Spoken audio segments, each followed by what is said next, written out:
What keeps us healthy and happy as we go through life? If you were going to invest now in your future best self, where would you put your time and your energy? There was a recent survey of millennials asking them what their most important life goals were. And over 80% said that a major life goal for them was to get rich. And another 50% of those same young adults said that another major life goal was to become famous. And we're constantly told to lean into work, to push harder and achieve more.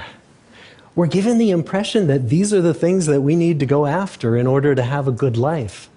Pictures of entire lives, of the choices that people make and how those choices work out for them, those pictures are almost impossible to get. Most of what we know about human life, we know from asking people to remember the past. And as we know, hindsight is anything but 20/20. We forget vast amounts of what happens to us in life, and sometimes memory is downright creative. But what if we could watch entire lives as they unfold through time? What if we could study people from the time that they were teenagers all the way into old age to see what really keeps people happy and healthy? We did that. The Harvard study of adult development may be the longest study of adult life that's ever been done. For 75 years, we've tracked the lives of 724 men. Year after year, asking about their work, their home lives, their health, and of course, asking all along the way without knowing how their life stories were going to turn out. Studies like this are exceedingly rare. Almost all projects of this kind fall apart within a decade because too many people drop out of the study, or funding for the research dries up, or the researchers get distracted, or they die, and nobody moves the ball further down the field.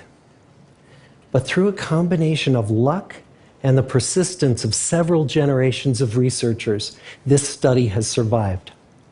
About 60 of our original 724 men are still alive, still participating in the study, most of them in their 90s.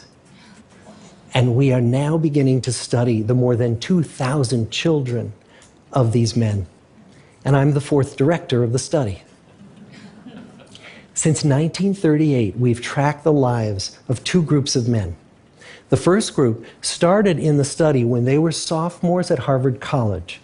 They all finished college during World War II, and then most went off to serve in the war.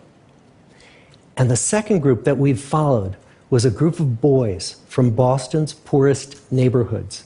Boys who were chosen for the study specifically because they were from some of the most troubled and disadvantaged families in the Boston of the 1930s. Most lived in tenements, many without hot and cold running water. When they entered the study, all of these teenagers were interviewed, they were given medical exams. We went to their homes and we interviewed their parents. And then these teenagers grew up into adults who entered all walks of life. They became factory workers and lawyers and bricklayers and doctors, one president of the United States. Some developed alcoholism, a few developed schizophrenia. Some climbed the social ladder from the bottom all the way to the very top, and some made that journey in the opposite direction. The founders of this study would never in their wildest dreams have imagined that I would be standing here today, 75 years later, telling you that the study still continues. Every 2 years, our patient and dedicated research staff calls up our men and asks them if we can send them yet one more set of questions about their lives. Many of the inner city Boston men ask us, "Why do you keep wanting to study me? My life just isn't that interesting." The Harvard men never asked that question.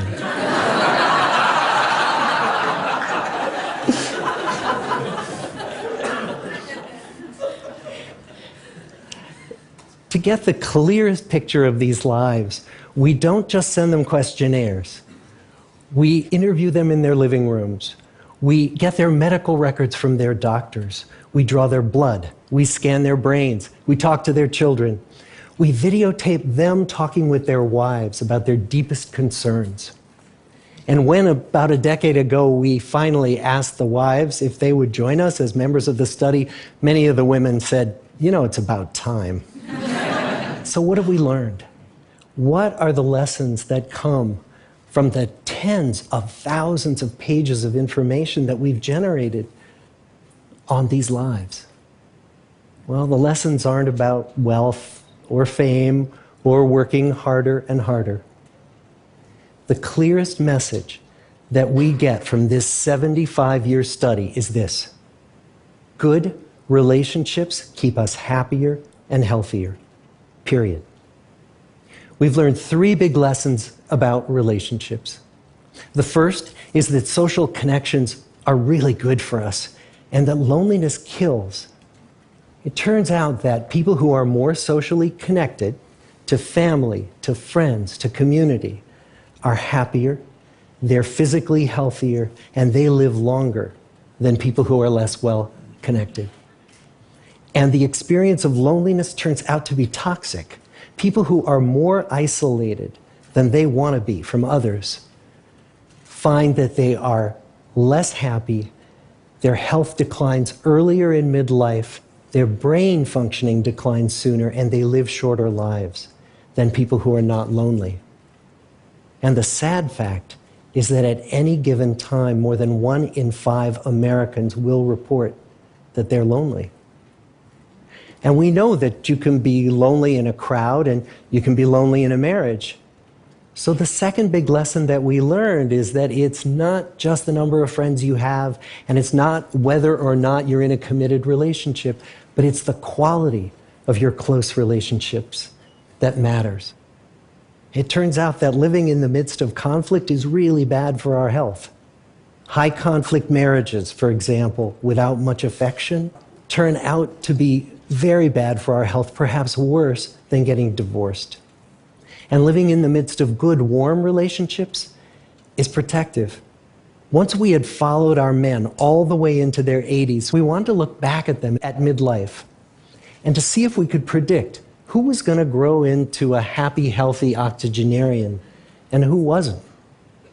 And when we gathered together everything we knew about them at age 50, it wasn't their middle-aged cholesterol levels that predicted how they were going to grow old.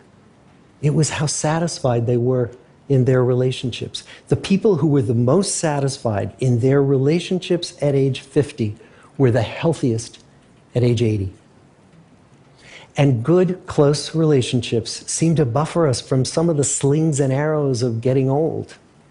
Our most happily partnered men and women reported in their 80s that on the days when they had more physical pain, their moods stayed just as happy. But the people who were in unhappy relationships, on the days when they reported more physical pain, it was magnified by more emotional pain. And the third big lesson that we learn about relationships and our health is that good relationships don't just protect our bodies, they protect our brains. It turns out that being in a securely attached relationship to another person in your 80s is protective. That the people who are in relationships where they really feel they can count on the other person in times of need, those people's memories stay sharper longer. And the people in relationships where they feel they really can't count on the other one, those are the people who experience earlier memory decline. And those good relationships, they don't have to be smooth all the time. Some of our octogenarian couples could bicker with each other day in and day out. But as long as they felt that they could really count on the other when the going got tough, those arguments didn't take a toll on their memories. So, this message that good, close relationships are good for our health and well-being, this is wisdom that's as old as the hills. Why is this so hard to get and so easy to ignore? Well, we're human. What we'd really like is a quick fix, something we can get that'll make our lives good and keep them that way. Relationships are messy and they're complicated, and the hard work of tending to family and friends, that's not sexy or glamorous. It's also lifelong. It never ends. The people in our 75-year study who were the happiest in retirement were the people who had actively worked to replace workmates with new playmates. Just like the millennials in that recent survey, many of our men, when they were starting out as young adults, really believed that fame and wealth and high achievement were what they needed to go after to have a good life. But over and over these 75 years, our study has shown that the people who fared the best were the people who leaned into relationships with family, with friends, with community. So what about you? Let's say you're 25, or you're 40, or you're 60. What might leaning into relationships even look like? Well, the possibilities are practically endless. It might be something as simple as replacing screen time with people time, or livening up a stale relationship by doing something new together, long walks or date nights, or reaching out to that family member who you haven't spoken to in years, because those all too common family feuds take a terrible toll on the people who hold the grudges. I'd like to close with a quote from Mark Twain. More than a century ago, he was looking back on his life, and he wrote this: "There isn't time, so brief is life, for bickerings, apologies, heartburnings, callings to account. There is only time for loving, and but an instant, so to speak, for that." The good life is built with good relationships. Thank you.